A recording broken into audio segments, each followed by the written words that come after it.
I'm Bill at Highland Hill Farm in Bucks County, Pennsylvania, and today I'm going to take you out into the nursery and show you deer damage to our nursery stock and why deer need to be better controlled in eastern Pennsylvania.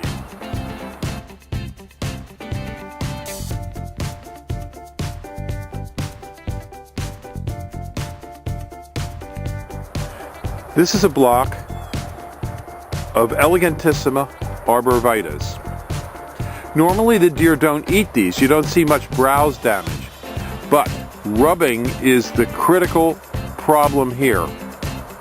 Every tree in this block will be ruined by the deer by the end of this year or next year. There's a tremendous population of deer in this area this year. In other years we haven't had such a population problem, but this year it seems to be exceptionally bad. I'm going to take you over and I'm going to show you the cryptomeria over here as well. The cryptomeria over here, we had over 150 of them planted in this block over here next to the Elegantissima, and not one is going to make it to market. We do allow hunters here at Highland Hill Farm, and you can see the reason for the problem here. We have a lot of open space, we're next to a park, and there's plenty of food. In this field right here, there's soybeans. In the next field over, there's corn.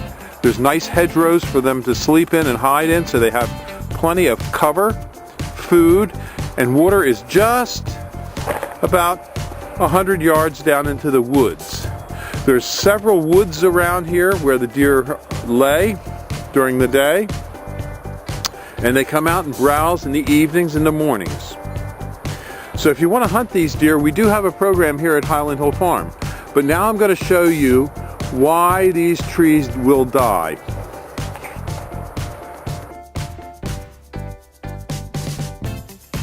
Many of these trees are rubbed completely around the bark. Any tree that's completely rubbed around the bark will die. And as you can see, there's right down the line, there's buck damage that's very severe here. This tree was damaged last year. And over here, this tree looks fairly good right from here. But when you walk around it, it's shot. Now, these trees become a vector, a harboring place for a beetle that's very infectious. It's called the Japanese cedar longhorn beetle. The primary host of that beetle are these cryptomeria. And these cryptomeria are weakened. And weakened trees are a prime place for the beetle to survive and to thrive. So all these trees in here are going to be killed. We're going to brush hog every single one down, and we're going to chip and burn. Some will be chipped, some will be burned. The ones that are going to be chipped are the larger ones, the smaller ones we're going to put in a pile and burn.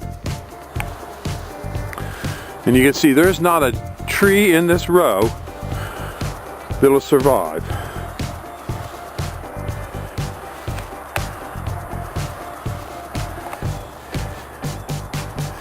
Now the interesting thing is down here we have no problem raising some hardwood trees. As many deer damage as there are here, the hardwood trees that we raise don't seem to be bothered as much. In fact, we've been out here harvesting some and digging some. And the reason for that is this. These are river birch, and they're multi-stemmed. Multi-stemmed trees such as this, the deer don't rub as much. The bark that's peeling here is the natural peeling of the river birch. These are heritage river birches. Now if you notice, what we do is we leave all these suckers around the tree. And when we do that, the deer, when they go to rub this tree with their antlers, these branches get in their eyes, and they don't like that. So it's sort of a natural defense against the deer. Now over in this section over here,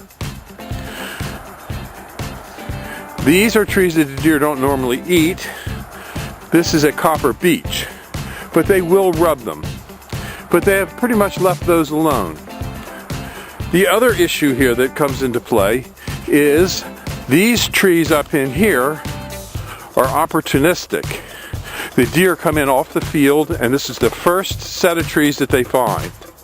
So normally in the nursery, we find trees closer to where the deer enter a field to be more at risk.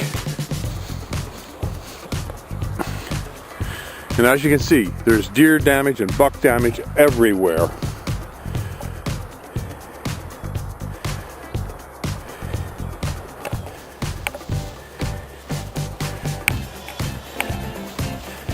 You can see a deer started here, but didn't do any damage. Here come some geese. But you can see, as you go further down the line, there'll be less and less damage. But the first trees always get racked hard, and some of the interior ones will start to show some damage.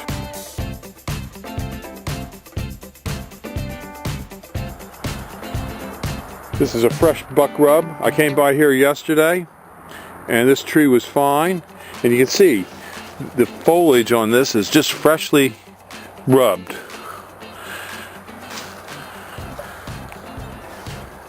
And of course, again, as you see, this is an opportunistic tree. It's on the edge of the place where we're growing trees here.